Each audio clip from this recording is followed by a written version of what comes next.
కేసీఆర్ కుటుంబంలో వచ్చిన ఆస్తి గొడవల వల్లనే కవిత కొత్త పార్టీ పెట్టారని బీజేపీ అధికార ప్రతినిధి చికోటి ప్రవీణ్ అన్నారు.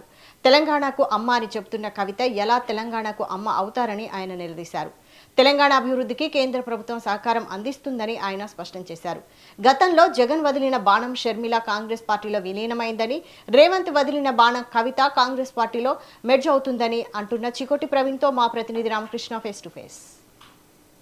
రాష్ట్రంలో మరో కొత్త పార్టీ పెట్టింది. ఆ పార్టీకి సంబంధించి బీజేపీ అధికార ప్రతినిధి ప్రవీణ్ అన్నాడు మనకి తెలుస్తున్నాం. సార్ చెప్పండి, మళ్ళీ తెలంగాణలో కవిత టీఆర్ఎస్ అనే పార్టీ పెట్టింది.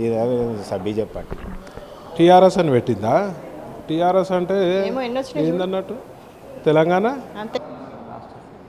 రాష్ట్ర సేన, తెలంగాణ రాష్ట్ర సేన. కానీ మేమేమంటామంటే తెలంగాణ రాక్షస సేన. ఎందుకంటే గత 10 ఏళ్లలో బీఆర్ఎస్ చేసిన అప్పులు, బీఆర్ఎస్ చేసిన స్కాములు, మొత్తము రాష్ట్రాన్ని భ్రష్టు పట్టించిన పార్టీ బీఆర్ఎస్ అటనే భ్రష్టు పట్టిన రాష్ట్ర సమితి. ఈమె శుద్ధపూస లెక్క బయటకు వచ్చి ఇప్పుడు నీతి మాటలు మాట్లాడుతుంది కదా, నేను తెలంగాణకి తల్లినైతా అదైతా అని. అలా బీఆర్ఎస్ అధికారం కోల్పోయినాక ఈమె ఇంట్లో కుంపటి పెట్టి బయటికి వచ్చింది. మరి బీఆర్ఎస్ అధికారంలో ఉన్నప్పుడు 10 ఏళ్ళు మీరు దునియా స్కాములు చేసిరు కదా, మీ అన్న కానీ మీ నాయన కానీ మీ బావలు కానీ చేసినప్పుడు మరి ఏ రోజు మరి మీరు అధికారంలో ఉన్నప్పుడు మాట్లాడలేదు.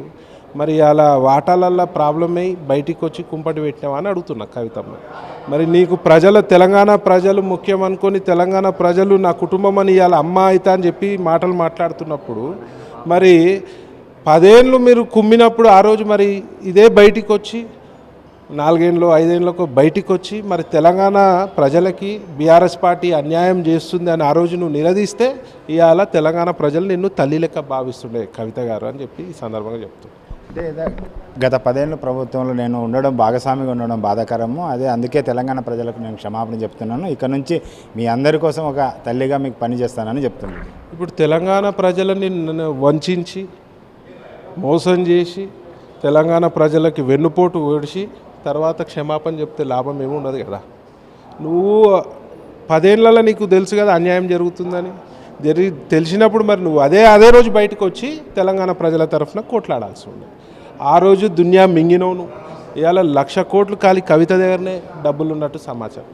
మరి ఆ రోజు ప్రజల ధనం దోచుకున్నప్పుడు ఏం ప్రాబ్లం లేదు. ఇవాళ ఇంకా వాటా రావాల్సి ఉండే, ఇంట్లోకి వెళ్ళి ఇలా స్కామ్ డబ్బులు ఇంకా బయటికి రావాల్సి ఉండే, రానందుకు ఇవాళ బయట కుంపటి పెట్టి ఇలా మాట్లాడుతుంది. ఇంకో పాట బీజేపీని కూడా ఆమె టార్గెట్ చేసింది. బీజేపీ పార్టీ తెలంగాణ రాష్ట్ర ఏర్పాటుకి వ్యతిరేకంగా ఉంది. తెలంగాణ ఏర్పాటు చేయడం బీజేపీకి ఇష్టం లేదు. అందుకే ప్రధానమంత్రి నుంచి ఆ పార్టీ ఎంపీలు కానీ ఎమ్మెల్యేలు కానీ ప్రతిసారి తెలంగాణకు అవమానించే విధంగా మాట్లాడుతున్నారు. దీనిలో ఫస్ట్ బీజేపీ పార్టీ తెలంగాణకు సపోర్ట్ చేసింది. గతంలో చరిత్ర చూస్తే డెఫినెట్గా బీజేపీ తెలంగాణ ఇప్పుడు కూడా వ్యతిరేక కార్యక్రమాలు చేయలే. తెలంగాణకి సపోర్ట్ చేస్తూనే ముందుకు పోయింది. తెలంగాణ ప్రజలకు సపోర్ట్ చేస్తూ ముందుకు పోయింది. ఇలా తెలంగాణ అభివృద్ధి జరుగుతుందంటే బీజేపీ పుణ్యాన్నే. ఇలా సెంట్రల్ నుంచి వచ్చే ఫండ్స్ రూపేనా ఏదైతే తెలంగాణ స్టేట్కి ఇస్తారో దానివల్ల అంతో ఇంతో అభివృద్ధి. ఇలా కాంట్రాక్టర్లకు డబ్బులు ఇచ్చలేని పరిస్థితిలో ఇలా తెలంగాణ గవర్నమెంట్ ఉంది.